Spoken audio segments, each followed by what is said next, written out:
Hi, everyone. Welcome to the Gabby Reece Show.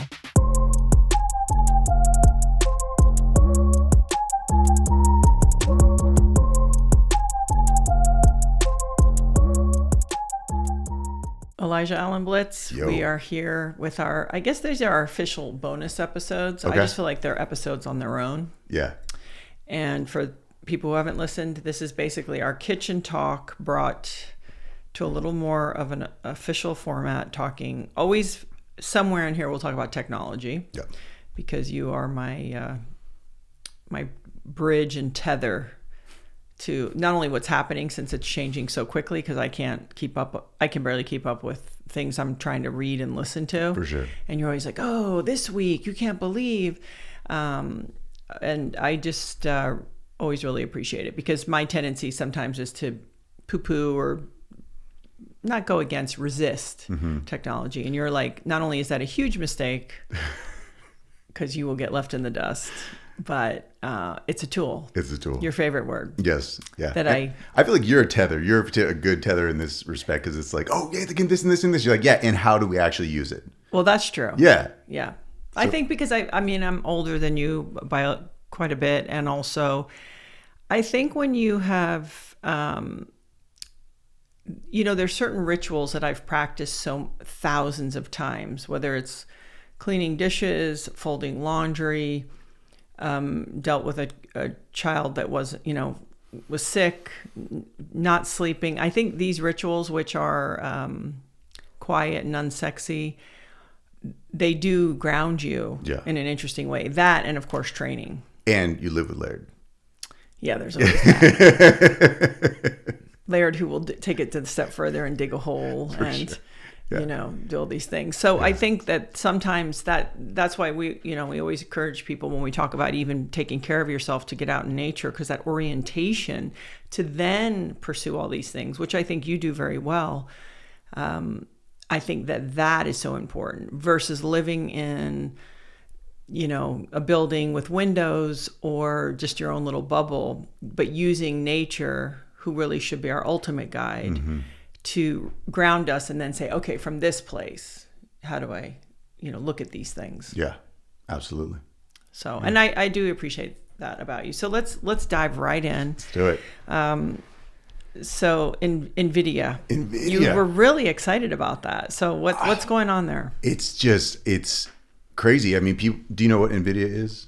I do, but for people listening. So they create chips and computer chips. And they were basically way ahead of creating the first computers that were powerful enough to process artificial intelligence machines. So they were just at least a decade ahead of everybody else. And who, can I ask a dumb question? Okay. Like, who owns them for real? Well, the CEO is a guy named Jensen Huang, and he really seems to be the guy. Like, he has relationships with Taiwan. I think he's maybe from there. Anyway, he is. I have friends that work there, and as far as I know, like, Jensen runs the show. Like, there's a video of him delivering the first supercomputer to OpenAI and Elon Musk in like 2017. Okay, so it's not really owned by Google or Microsoft. No, definitely not. No, they just surpassed Google in terms of market cap. They're now the third most valuable company in the world. Where do they manufacture? Do you know? I believe the 90-something% of the chips are in Taiwan. Right. Yeah, but I think they're trying to figure out, what happens, and I'm sure they have other places too. It's not just like dependent on Taiwan. But okay, yeah. so tell me what's going on. Well, their market cap has just exploded. They're now the third most valuable, $2 trillion. They're the third most valuable company in the world, behind Microsoft and Apple. And it's like, if this is the gold rush with AI, like, they're selling the picks and the shovels. And it's, I mean, I think, I don't know the exact number, but their market cap in a day jumped the equivalent of one Netflix. Seriously? Seriously. In a day. Why? Because their their projections for how much they were going to earn that quarter was actually exceeded by a ridiculous amount. And like overnight, like their market cap the next morning was more, like, it had grown larger than Netflix's entire company. Yeah, but that's listen, when you talk about entertainment, even versus the gaming industry, it's minuscule. But Netflix was considered a tech stock. Fair enough. Yeah.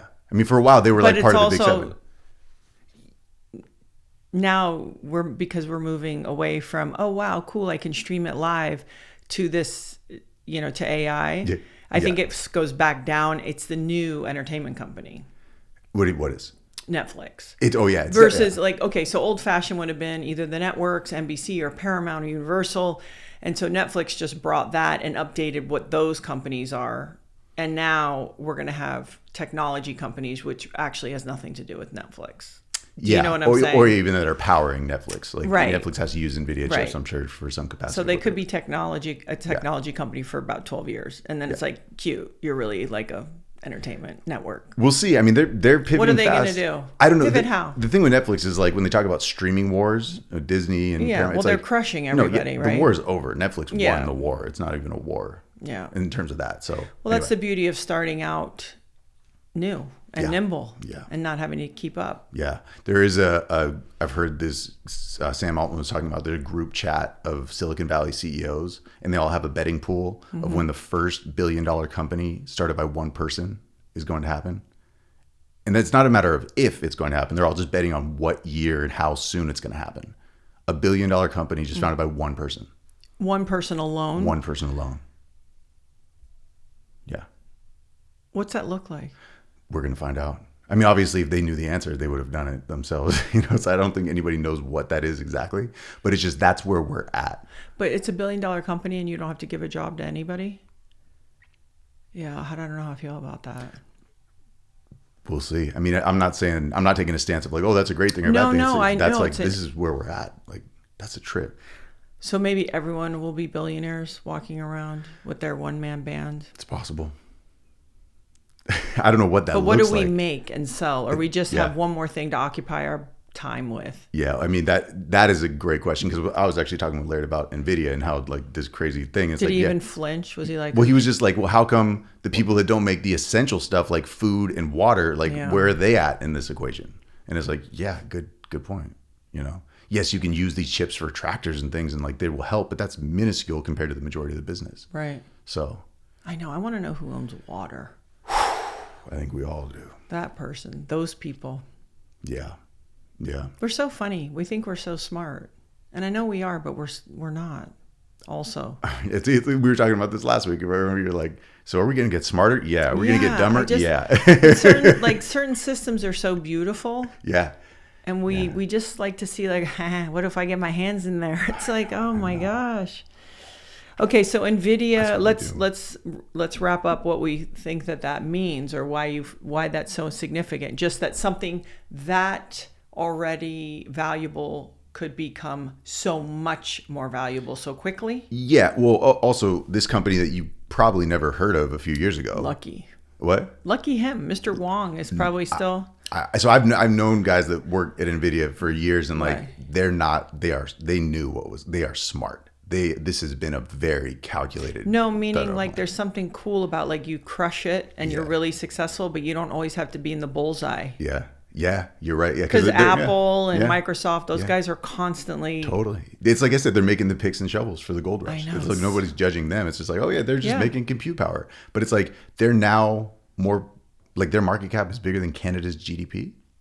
Yeah, well, Canada's had some bad, weird years, let's face it. That's for sure. But still, that's crazy. Yeah. That's crazy. This company that you hadn't heard of a few years ago is now larger than Canada's entire GDP. It's just worth paying attention to. Why is there not another company that's doing chips the way they're doing it? There are. I mean, there's a company, AMD, that's trying. All these other companies now are trying to make chips. Like Google's making chips. They're all trying to make chips, but I think NVIDIA is just so far ahead. We'll see what happens, but they're so far ahead, and we'll see.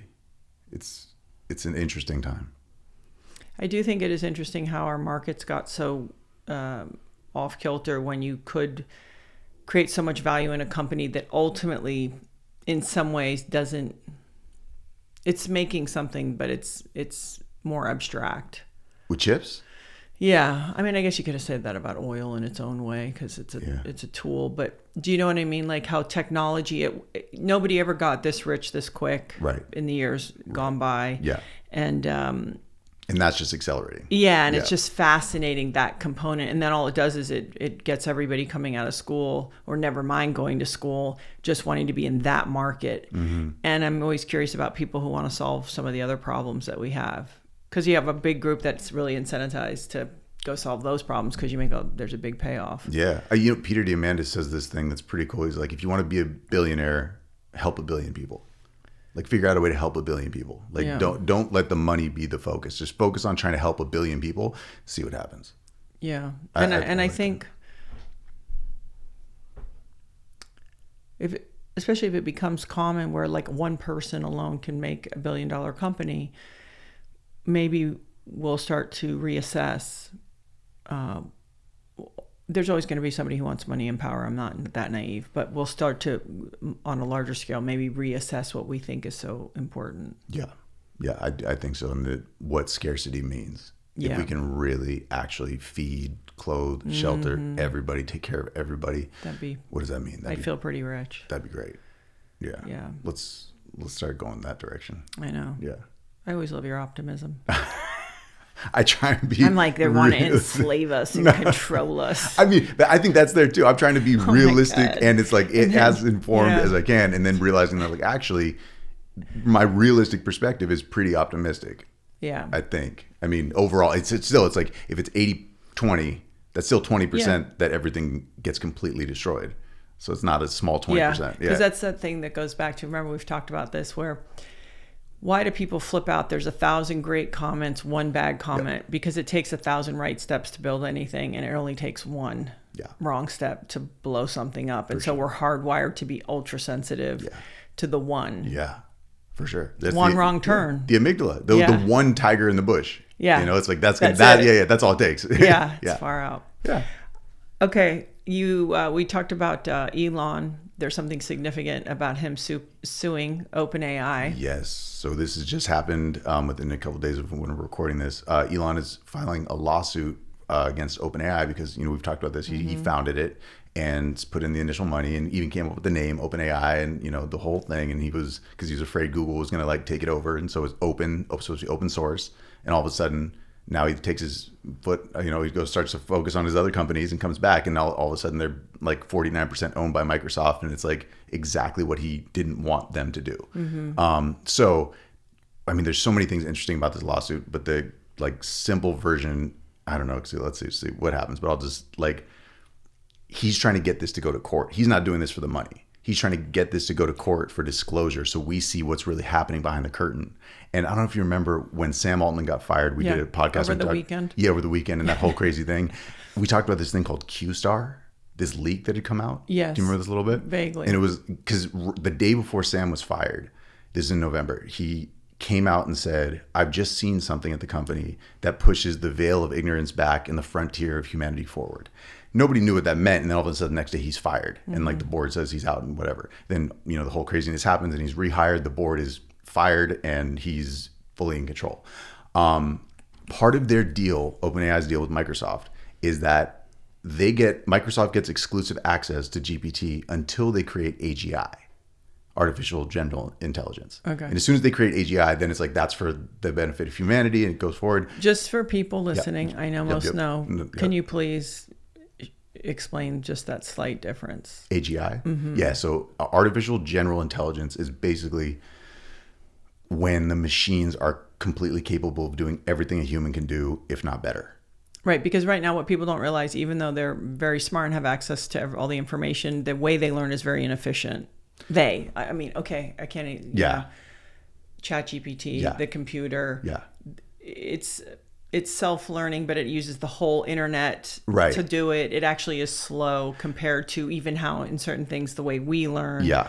So it's just for people to understand that. Yeah, and probably the simplest way, and this is an oversimplification, but just for this conversation, it's like if right now AI is still a tool, ChatGPT, all these things are tools. When you get to AGI, it's quite that's probably not a tool. Then you're talking about potentially a conscious entity. And conscious is a strange word because we don't understand what our own consciousness is, so it's hard to say that. But that's the simple version of it. So like when you get to AGI, it's something that it's like way all bets are off. But why would the powers that be Microsoft, for example. Yeah. Why would they say once it's AGI, oh, then we'll open it up to everybody? Well, they didn't say that. That was just part of the founding document of OpenAI that Elon installed, saying that like your goal is to create AGI for everybody. So it can't just be owned by this one company. But is that still baked into the rules in play? That's still baked into like the founding contract of the company. Yeah, but he wasn't expecting them to own 49% of the company. So how are they going to... They figured out this loophole to like spin it off into a for-profit arm, and it was the whole technical... Like it's probably a rabbit hole that would take too long to go into, so but once they have AGI, they're not going to let us know for a year anyway. Well, so here's the interesting thing. He's claiming in the lawsuit that they actually already have AGI, and they're not telling anybody. Because as soon as they say we have AGI, Microsoft is out. So it behooves them to not... Yeah, that's what I'm saying. Yeah. Hold it down. I pay my monthly for ChatGPT. Yeah. So... premium, not just the basic. I'm telling you, it's worth $20. Yeah. My intros have never sounded better. The written ones. Or reading whole books or summarizing YouTube videos or everything. Oh, it's embarrassing. So here's Elon saying, okay, I'm bringing it to court to try to force the exposure. I want everybody to see what's going on. That's what it appears to be. And listen, I don't think like Elon has his own like of course. AI competitor. So it's not to say that Elon's like innocent and all this by any means, but it doesn't mean he's wrong. Right. And that's what's going to be interesting to see. He plays an interesting game, that guy, doesn't he?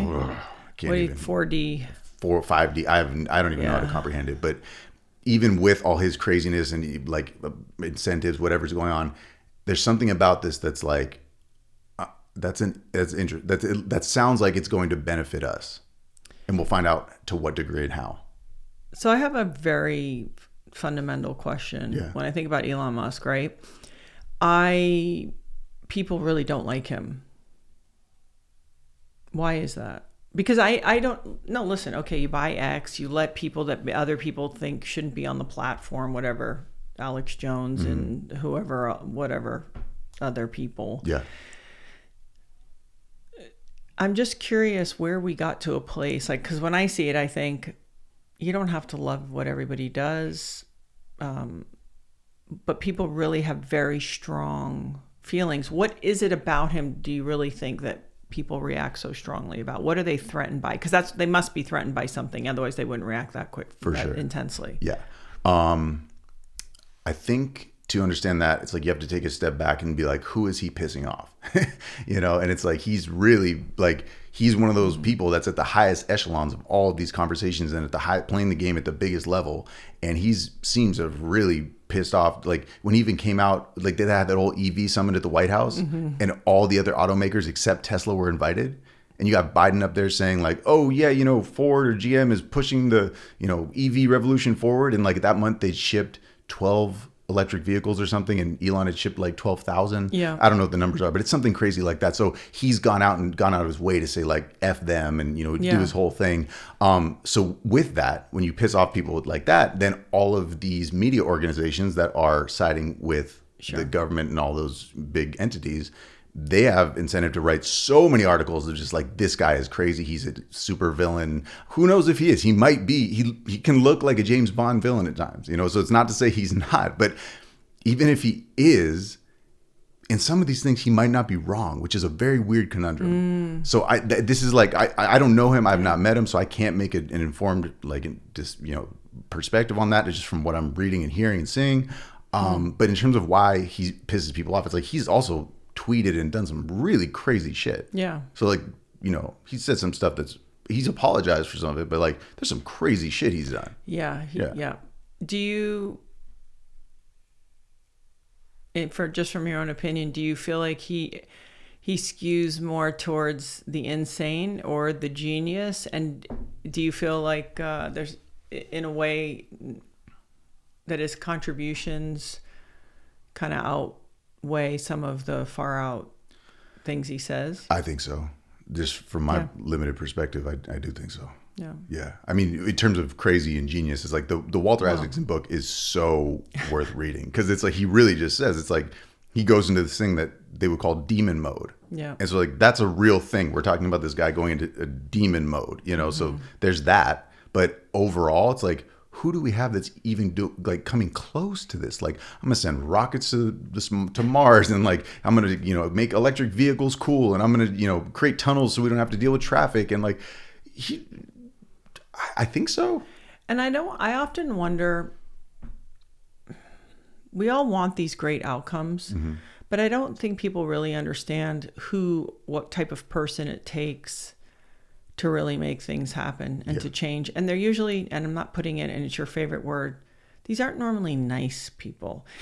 They could have elements of good character and things like that. But I think it's so funny that we all want these things, but a lot of us don't understand because what you're up against. Never mind how hard it is to do the actual, to be smart enough, to be raised in the right environment, to have access, to get the resources to actually even be there. That's a miracle in itself. But then to be able to endure what it takes to test things, to fail, to be successful, to go against the system, to have, constant criticism. There's very few people that can, well, there's one right now. Yeah. I mean, he said on Lex's podcast, he said a few times, he's like, you wouldn't want to be me. And that's real. And, I don't want to say who said it, but we were at a dinner the other night with somebody that was with him and like was watching him just yell and go off at some engineer that was like, this engineer was building 3D printed houses that were supposed to be on Mars. And like, he's, the guy that was telling the story was like, well, like, this isn't that big a deal. Like, he's just off by a little bit. Like, he's creating houses. He hasn't created full cities yet, but like, why are you being so hard on him? He said, you don't understand. If he doesn't get this timing right, we only have this like one window where we can get where Mars is in alignment. And if he doesn't do this right, then it will be another 7 years plus that window that we get. Like, so his one thing could set our mission back by another decade. And he's like, oh, I'm just going to step out of this. Like, I don't understand like the level that you're thinking about this at. So that's one example. So speaking of just in NVIDIA's increase in value, OpenAI, they're trying to raise money. Oh, well, yeah, Sam Altman. Yeah, so is this for OpenAI, or what's he raising capital for? To make chips. Okay. Yeah. Okay, so just for fun, share how much he's raising. It's not $1 billion. It's not $100 billion. It's $7 trillion. Yeah. That's the number that they've said. And apparently it's like there's a lot of layers to that and what that money would go to and da-da-da. But yeah, that's what he's trying to raise right now. $7 trillion. Where's he to get that from? Saudi Arabia? It looks like Saudi Arabia. Yeah. Yeah. So that's just like I don't even know how to comment on that. It's just like next level. What $7 trillion? Like, we have a hard time wrapping our minds around what a billion means. Yeah. $1 trillion? Mm-hmm. This leads me to something that I watched today. There's a scientist, for real, climate scientist. Her name's Judith Curry, Curry. And she has a book, either it's out or coming out, called Climate Uncertainty and Risk. Okay. And she had written a paper in 2007 that was sort of like, really she became like a darling for global warming and all that. But what happened is during that presentation of that article, it made other climate scientists, do you see how I use that word? Mm-hmm. Okay, people who really actually study weather, not people who go to university to have talking points to talk about it on the news. They understand how these multiple and very different systems work, right? You're not just talking about the ocean or the wind or, tree ring readings of temperature, okay, all of it. And they pushed her on it and said, you're wrong. You're totally wrong. And so she's like, I had to listen to it. I had to hear it. I had to see it. I had to see all the data. And then she kind of changed her mind. And so already by 2009, she started they started calling her then a climate deniist. Then by 2017, rather than just kind of riding it out for a couple of years, she retired from teaching because it was just too intense, right? But she said something that felt really important, because when you talk to me about OpenAI trying to get $7 trillion to do chips and other things, here's something she said that I thought was really important. So for anyone genuinely interested in a full conversation around climate, I would definitely suggest checking her out. She's incredibly thoughtful. There's no emotion. She's mature. She's a teaching professor, an adult. She said, we've taken these 3 issues and bundled them together. One being clean and cheap energy. So the thing that everyone is forgetting is the blockchain and AI and all these things are going to take a lot of power. A lot. Mm-hmm. And she's like, wind and solar, it is not going to cut it. And listen, I'm all for the best thing for the planet too. But basically the conversation about, kneecapping all these fossil fuel companies is a real mistake. Like we don't actually understand what we're getting ourselves into when we say, oh, just go to solar and wind. Not only is elements of this less efficient and our footprint gets bigger, it gets very expensive. And she said, so that's one bucket, because there's almost 3.5 billion people on this planet, mostly in Africa, that still don't have access to an electrical grid. So she's like, that's one thing we could solve right now. Mm-hmm. She said, then the second thing is that extreme climate events. Okay, so a hurricane, a flood, something like that. That's another component of weather. It happens. It won't always be the pattern, but it happens. And then the third and final thing is climate change. And she said, we've taken all of it and kind of mushed it together and said, hey, if you're for this power, you're against the planet. And the thing that was the most important for me when I heard this talk, and I'm just bringing it up because especially if you have a kid, she said, we also are doing our young people a disservice because they are freaked out. They think we're in doomsday. And she's like, you need to get out there and live your best life. Right? Like the joy of living, the celebration of life, of creating, of participating. But what we're doing in some ways, because we're having a half-informed conversation about climate, is we're paralyzing groups of young people in generations where it's like, why bother? And I just really appreciated this measured point of view. But also as we're pushing technology forward and everybody's like, oh, technology, it's like, yeah, and guess what? Lots and lots of power. Yeah. It uses a lot of energy. Yeah. All this stuff. Yeah. And so, I don't know, it'd be interesting to see if we could grow up a little bit and start to collectively solve things that we can soon, right? Yeah. Well, I mean, so part of this, AI is not going to solve power. Okay. I can't wait to hear this, Elijah. Okay. So. Okay. Let's just. Are we going to wrestle right now? No. I'm just going to. I'm going to throw something out there. See what you think. Okay. I'm not making definitive statements because it's not out there yet. But this thing called Sora, the AI video generator. When people see these videos, there's this. Like people, oh wow, it's a photorealistic video, amazing, wow. But what people don't take into consideration is it's very possible and very likely that what this thing is doing, and this goes back to the Q-Star leaked document, is that the machine to calculate these environments and being able to give you full range of wherever you want to move the camera in these videos they're creating is doing physics. So if these machines are starting to do and understand physics, then it's soon going to very rapidly turn into something that can do physics way better and much more advanced than we'd ever be able to comprehend and come up with solutions to things like electricity and all these other issues that we could never have thought of. Okay, fair. However, let's say this. Yeah. I would feel very comfortable in believing there are many scientists that are alive and accomplished and well-researched and have done their research that would say, let's say hypothetically, nuclear.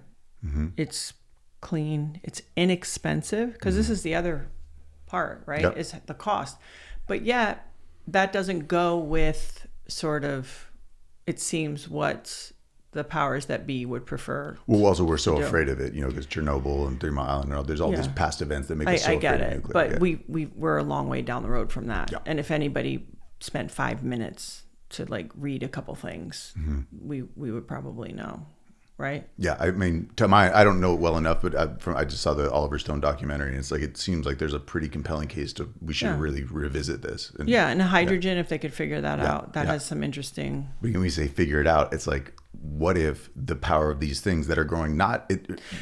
I'm not discounting that it can. My point is if you still have a handful of people that are playing the board for control and money, even when the answers are there from this brilliant AI, are they going to utilize it? Because from my point of view, there's no way, and I appreciate Elon Musk, that there's going to be open AGI, or I don't believe, at least for a while, that these companies will be able to hold on to that they will hold on to it so that they can monetize and do everything they want to do. So I think we talked about it a couple episodes ago, but Zuckerberg has made the announcement that he's open sourcing their AGI model. I'm just saying. But listen, no offense to Zuckerberg. Let's not even make it personal. Let's just talk about Facebook in general. No, wait. What have they done? What have their practices been? Hold on. I'm only bringing that up as one tiny example. Of what? That there are companies out there that are talking about open sourcing AGI. And if one company does it, it's out there. So then all of a sudden, anybody that has access to these things can then make it. The guardrails are off. It doesn't have to be up to a government anymore to make it. If these new solutions can be made with a 3D printer or whatever the physics new model solution allows. Yeah, but they're just going to turn our electricity off.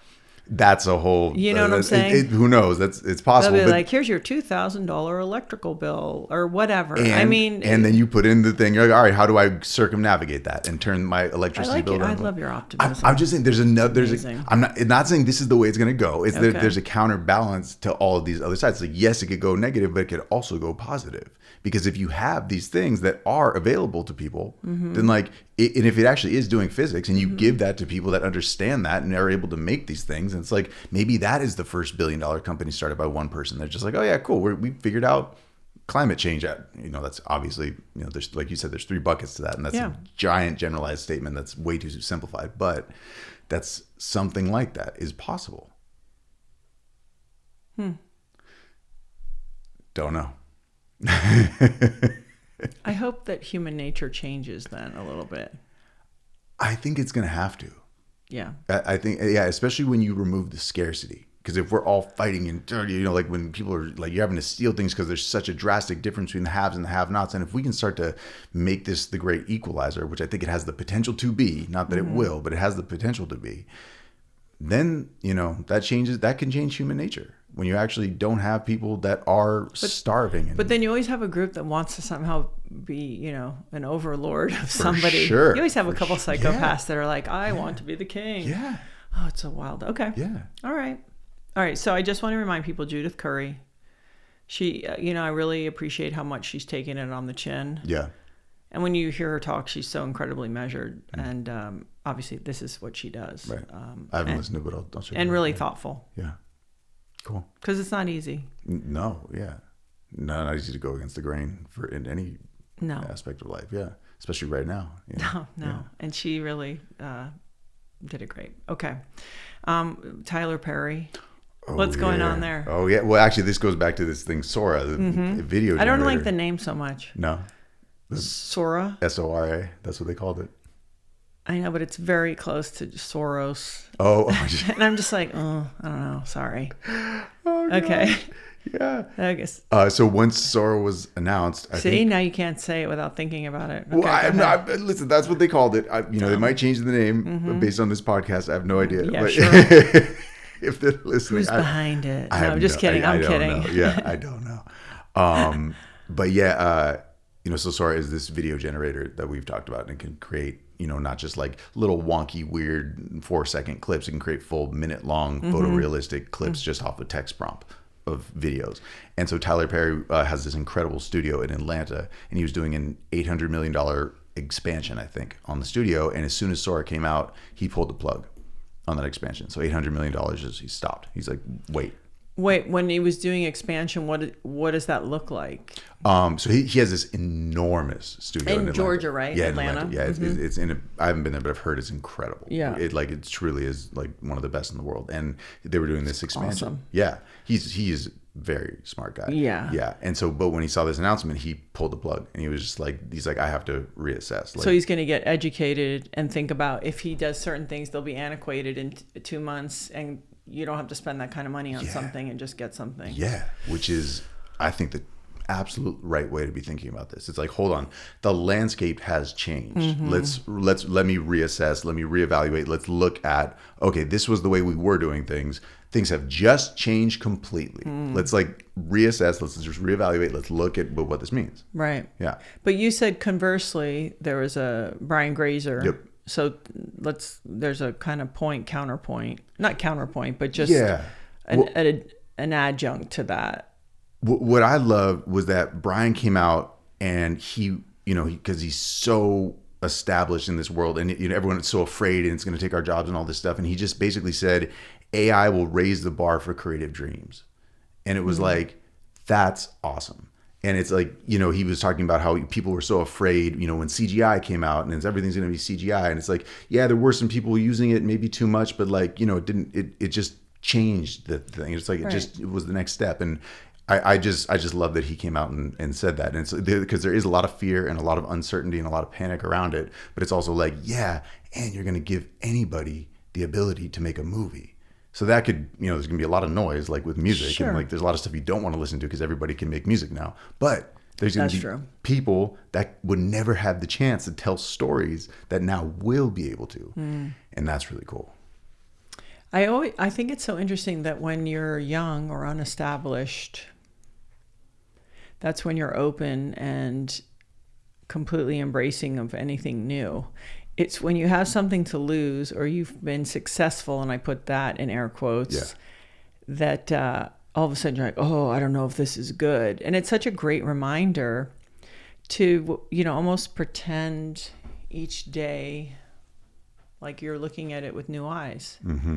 Because one, you can't fight the tide of what these things are. Right. And two, it's a much...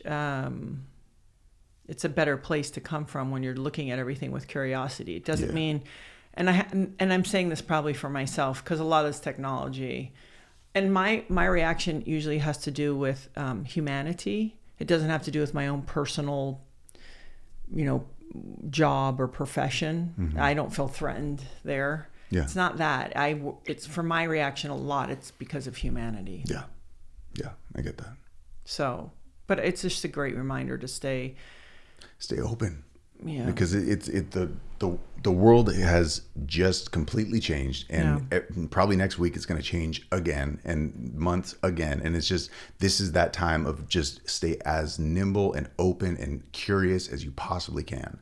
There's something I heard someone talk about how when they invented TV, the first people doing stuff from television were used to coming from radio. So they came right off and were basically just like reading stories like they used to on radio and to television. And it really didn't work because they weren't creative enough to start thinking of dramas and sitcoms and all the things because they just came from that old paradigm. And it's like, no, this isn't a similar thing where it's like, break the old paradigm, come at it with a completely open mind to just see what else is out there instead of trying to be like, all right, well, how do I apply this to the way that I've been doing things? Yeah. It's just like I don't know Tyler personally enough to say that he did this exactly intentionally, but it was like, let's just stop the way that we were doing it, and let's see if there's a new way to do things. Yeah, I feel like that rule would be pretty wise to follow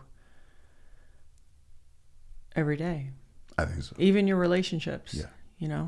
I mean, I've been in the same relationship for a lot of years, but it's still the opportunity to wake up with new eyes and say, I'm not going to assume how this person is. I'm going to take them in. So I think that idea actually is quite good for everything. I agree. Yeah. Hard to do. Oh, yeah. But stay present. I mean, that's the... Yeah, I know. It's so funny. Why did we get these really important messages? Just breathe, stay present. And we did things to them to actually take away kind of we commercialized it in a way that it's stolen the kind of the real quiet power that what that means. I think cliches are cliche for a reason. I know. It's like but sometimes like just breathe or be present. I want to knock people in the face. For sure. But again, it depends who says it, I know, how they say it. Yeah. It's like, because you feel it when someone says something. Does it resonate? Are you actually speaking? Like when Peter Evans says that to me. Oh my goodness. That's a very different thing than when someone says, be present. And it's just like, oh, come on. But when he says it, or somebody that actually, Katie says it, they live it. There's like, oh yeah. Like, that's right. So talking about technology, something interesting, I really appreciated that Italy banned all artificial meats. Did you see that? Artificial meats? No. Yeah. Oh yeah, no, you're not allowed, like no fakey meats. They did this about, let's say, maybe either in the new year, right at the beginning of the new year, or at the end of 23. They made this whole thing that they will not be doing any fake meats. Okay. Now you're saying that Italy has banned ChatGPT. Yeah. I think it was just for coding. I'm not exactly sure of the extent of the ban. But yeah, basically productivity and coding dropped by 50% as soon as they banned it. But how are they going to police that? I don't know. I mean, I'm sure that there's ways to track what companies are doing what, and I don't think it's for private individuals. I have to look more into it. But I think it's for large corporations using these programs. But yeah, the efficiency dropped by 50%. That was what it said. What's that one? Is it Copilot? What's the one you told me about? Which one for like your assistant? What's it called? Microsoft Copilot. Yeah. How does that work? Do we know? I've not really used it because I'm more on Apple stuff. I haven't really dove into the Microsoft version, but to my understanding, it's not perfect yet. But there's like Google Workspace has a thing where you can connect it to your Gmail and it will help you. It'll just draft emails based on all the previous thread.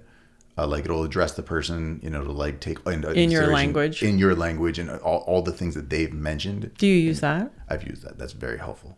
You use that? Oh yeah. Well, especially for I don't know, one of the examples they gave was if you're canceling a flight and trying to get a refund for a flight, and it'll take you just say, hey, get me a refund for this flight. And it'll go through and read the entire thread with the airline, and it'll go on this date, this happened, and this was the reason, and and just all the shit that you wouldn't want to have to copy and paste and find the thing, and routing numbers, confirmation numbers, all this stuff. And it just spits it out in this well-worded email. And it's that is one example. Or just you could say there's a project that's happening and this person isn't getting back to you, and or they've said we're curious about these points, and you could just say tell them that we're gonna work it out and I'd like to set up a call or whatever. And so it will go through your calendar, everything's synced up, and say so based on what you said, and address every point that they've written, because it just takes you give it the context of how you want to reply, and then it uses all the information that is in the thread to then create a really well drafted. So then just eyeball it and send it. Yeah, maybe a little tweak or whatever. Yeah. Okay, so Italy, they're on fire over there. They're... We'll see. I mean, that's a whole other conversation about what is artificial, because if they're banning artificial meats and then it's banning artificial intelligence, what is, I don't know, that's a whole other conversation. What is the definition of artificial? Okay. Oh my gosh. We're in the Matrix for sure. Oh, for sure. So yesterday we celebrated Laird's birthday. Yeah. And it's funny. I think he doesn't seem to. Of course, he's aware of time because he's always frustrated that he's not having more fun because he thinks time is going by. I told you he always says is this what we're doing? Yeah. And I'm like, it appears so. Yeah. Because he thinks every moment should be full throttle adventure. So. The ocean did not cooperate. There were no waves anywhere to be found. So Laird decided in that exact moment, fine, I guess I'm going to go on a 60-mile bike ride for his 60th birthday. And he looked at the weather and he goes, and it's going to be raining. And he's doing a road bike, so it's a very thin tire. So I called my friend Jason Wynn, who is a very good bike rider and also a really great person. So I knew he wouldn't get on Laird's nerves. And I called him and said, hey, would you just show up at my house? Because I didn't want Laird to ride alone. And then Luca asked. And before you know it, you know the joke that Laird was sitting on the couch the night before going, great, so my ride is turned into our ride. And all this stuff. So needless to say, they go on their 60.8 mile in the rain bike ride, only one flat tire. Yep. And then we presented Laird with a video with over 100 people expressing their feelings about Laird. Yeah. And I thought to myself, and Laird's like, I think I should watch this. This is stuff that you should play when you're dead, right? And I'm like, no, you should enjoy it now. Yeah. But I could feel you watched it with us. Yeah. And again, you're younger, and you haven't lived certain parts of your life out yet. And certainly we haven't, but we've lived certain parts out, right? The girls are older and what have you. I could feel that you were taking that in. For sure. Oh my God, yeah. What about it? Because for me, I was like, what's the lesson in this with Laird? With this, what does this mean? Like, I thought, I don't know. That's how I was looking at it. From my perspective? Yeah. Oh God, there was so much to it because, first of all, the consistency of what people were saying, people from all over the world, all ages, all walks of life, just being like, you're an inspiration. Like your friendship, the way you show up for me, just over and over and over. Like you're showing us how it's done. It was like, oh my God, like what a life well lived. And then I told you like the part that just blew me beyond is when you and Viola at the end just had certain messages, and I don't know how much you want to go into, but it was just like, oh, I said, I don't know, it floored me. Like it just was like, this is the best. But there's something that's interesting about this, which is, well, one, Mark Healy was very funny, and I don't care what anyone says. I think you're a nice guy. Yeah, you're a good guy or something. Yeah. So from our point of view, we see somebody who's beloved. I'm only bringing this up because I also know the other side of it. Yeah, yeah. And but somebody who often feels alone themselves on their mission, mm-hmm. on their quest, mm-hmm. because in their world they feel like they're one of the only people that feels that way. Mm-hmm. And then also to do it, you oftentimes have to be alone. Yeah. And so it made me think sometimes to build these relationships or these lives, or to stand for anything or to go for something, you have to be willing to take the heat on it. Yeah. And certainly Laird is. But I thought, the byproduct, we're seeing the byproduct, which is all this love and all this stuff. But there's equally another byproduct. And that is how life is. It goes back to what we're saying about Elon, obviously at a very different level, where, hey, if you want to do something for you for real, and you want to have real connections with people, on the other side of that is there's going to be a lot of people who don't understand. And they're not going to get you. Yeah. And they're not going to get your intention. And I really think if you can accomplish that, because I was raised, especially as a female, or not raised, let's just say the narrative for a lot of females is success would be like most people kind of like you. Mm. Or, you're a nice girl. But you realize it's hard to get anything done from that space. And it doesn't mean you have to be an asshole or unethical. I believe in telling the truth and all those things. But just that reminder. But man, when the people who love you get it, I think it's okay. For sure. There's a Leonard Cohen line that I was thinking about watching it, where he's like, if you don't become the ocean, you'll be seasick every day. Mm. Yeah. Yeah. Yeah, and that's just a great example. I mean, you're in the middle of and starting out on so many different endeavors.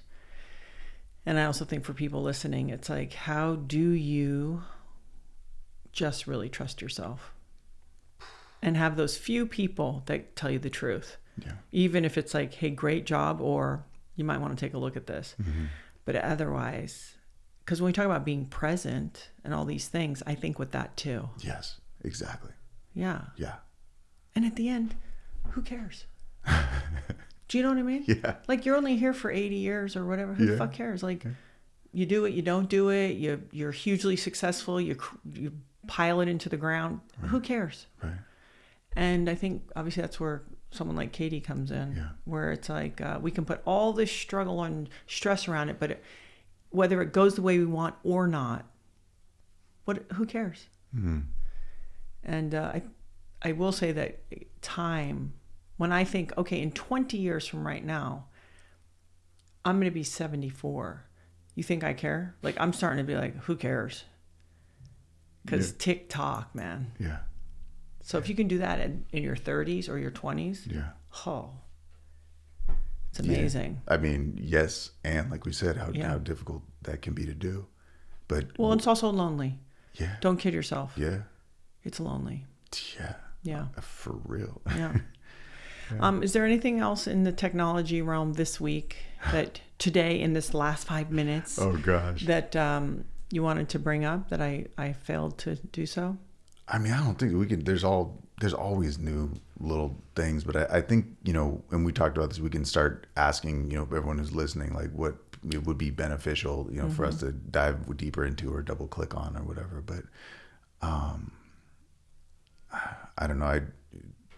I think everything you just said is just so infinitely greater and more powerful than all of these things, because all these tools and all this stuff we're talking about developing, it's like, it's all to me in service of what you just said. Yeah. And listen, that's why we have these conversations, because we both have similar and different perspectives that represent probably the way a lot of people feel. Mm-hmm. So let's hash it out and look at it and say, hey, how can we use this for positive? Because it isn't going anywhere. And how are we also in pursuit and growing for our own personal missions as human beings? Whether, and I think people often think, oh, well, I have this job or this career and this is what I'm doing. Well, you could be doing things forever. Yeah. What are you spending your time doing? Yeah. Who are you doing it with? Yeah. Yeah. And you could be 65 and be like, I'm going to also now do something different and new. Totally. So I think that's forever. Yeah. And what you talked about, being remembered, it's so interesting. I just remember my mom saying how that, like, she didn't have this fear of death towards the end. And she was like, but I do have this thing that keeps coming up about realizing that, once everybody that knew me dies, I'm not going to be remembered, and how that really was messing with her. And it was just so interesting. She's like, and it just feels, she's like, it feels so primal. It's like baked in that I don't, like, I'm not afraid of dying. Like, her whole story, it's like she chose to die. Yeah. So it wasn't that, but that kept coming up. This fear of, not being remembered was so interesting. And I don't know what that means exactly or where to place it. But I just, you kind of brought it up, and it's like, you're going to be forgotten about eventually. And I even heard someone say recently, they're like, yeah, I want to be forgotten, because the majority of people that are remembered throughout history were not remembered. The majority of people were not remembered for positive things. Yeah. Like, the big people we think it's like Genghis Khan or Hitler. So it's like, well, and also, by the way, even people who were great, believe me, if we asked the people closest, like their families would say they were never around. Yeah. So I think again, these figures, that's what they are. Yeah. Yeah. And I think that's why, especially your message and Viola's messages were so impactful to me, to see that. Because it's like, you can have all the other things on the highest levels, and if you don't have that, and if, whatever, but if you do have that, like, success, mission well, you don't usually fool your partner or your children. Yeah. I mean, if he's fooled me, he's done a really good job. I don't know if I ever told you, but that's how my dad met Katie, because he met Steven first. And Steven said, oh yeah, my wife is the most enlightened person I've ever met. And my dad was like, wait, what? Like, for a husband to say that about his wife? He's like, I got to meet your wife. Like, Yeah. So you're talking about Byron Katie, and her husband is Stephen Mitchell, who's, highly intellectual and celebrated author, writer. Yeah. Okay. So I think until next time, we've covered it. I can't wait to see, how long is this Elon lawsuit going to go on for, like a year? We don't know. We're going to find out. It's the lawyers just must be like, this is so fun. Something. I mean, this just happened. Like, this was 2 days ago. So it's going to be very interesting to see what comes of all of this. And it's very possible that everything we just talked about is all interconnected in some way. Yeah, of course. Yeah. Isn't it always? Yeah. So we'll see. But, there's that Chinese proverb, like, may we live in interesting times. Mm-hmm. It's like, we're here. Yeah. We're in interesting times. Yeah. Yeah. Any movies? Oh, good movies. I watched the one you recommended, Champions. Oh, you did? Yeah, I did. Yeah. Sweet. It was super sweet. Yeah. Did you ever watch She Comes For Me? I started it. I haven't finished it. Okay. Yeah. What about you? I haven't seen any movie. I'm trying to think. I love movies so much too. I haven't seen any. I want to go to a movie theater. Yeah, I haven't been to a movie theater in a while. I know, right? Yeah. Okay, we got to do that soon. Yeah. What we'll do is we'll also do a video and invite people to help us direct the conversation towards what they want. What everyone wants to hear more about, or what we're glazing over, or like you want to go deep, or like I'll just set you up by yourself, and you can go no. I'm just kidding. Yeah. All right, Elijah Allen Blitz. Yeah. Thank you. And I was calm today. Normally, I'm more aggressive about these topics. Well, I don't think anything. There was like not much to rile you up on. What did we? I know you didn't fire me up at all. Wait, we got into the one thing about how do you the new physics and like we're gonna potentially solve climate change. The computers is gonna do it. Yeah. Who knows? I did microdose today, so right on. That was amazing. That's great. That's the way to go. Yeah, if you're listening to this and you ever thought about it, I am what one would call straight. I would say I'm a pretty straight person. Straight edge. Like. Yeah. I mean, you guys always laugh like, I'm like, what does that do? And this, and people, I can't even recognize if someone's high or barely or not. I grew up in the Caribbean. I drank a little as a teenager. My adult life, I don't drink. After let's say the age of 21, the only drug I tried is weed. I started using edibles a few years back for sleep. My brain started feeling like it was setting up. It was hard, and and my friend from Hawaii initiated me into microdosing. And literally you could go to do a deposition or drive a kid to school if you had to after microdosing. So be really clear, you're not tripping at all. I still to this day have never done a psychedelic. Right. That's probably part of my problem. A full trip, yeah. No, I haven't tripped out. Yeah. But I will say the buoyancy it gives to my system and the level of homeostasis. Again, it's measured out. I'm not guessing. I take anywhere from like 125 to 250 micrograms. And it's pretty incredible. I will tell you one really quick story. Did I tell you this? I'll just give people an example. When I still read my ads. When I read my ads, I do them all in one take when I microdose. And I had a thing where I had to review some videos the other day. And I had said something many times about a certain shot I did not want in these videos ever or in the future. And lo and behold, the shot shows up. And, I already am irritated that I'm having to approve videos. Yeah. But whatever. That's just what I've asked for. Yeah. And when we were going through it, I said to this person, after I said, hey, can you take the shot out and whatever? And I said, I feel like I've said this before. It was so wonderful. So if you're like a boss and you want a line, I wasn't bitchy. Yeah. I wasn't even mad. Yeah. But I had microdosed and it was just super clear, very direct, which is how I want to be, but I still want to be loving. Yeah. And I was like, I just feel like I've said this before. Yeah. And that person was like, yes, you have. And I was like, okay. And so, man, if I could just show up and respond like that. The subtlety and clarity of that line, because it's not I've said this before, or like didn't I say this before? It's like I feel like I've said this before. And so there, you can borrow that. It's great. It was given to me. And what do they say? The head of the mushroom is for your brain, and the stem is for your body. Did you hear that? I don't know. Yeah. I don't know. Yeah. Yeah. Give it to Larry. We can ask Paul Stamets. Yeah. I know. Yeah. Gosh, Paul Stamets. Yeah. What a G. He's such a G. All right. So just sharing that. If you have anyone, but ask someone in your life. I think it's worth learning about.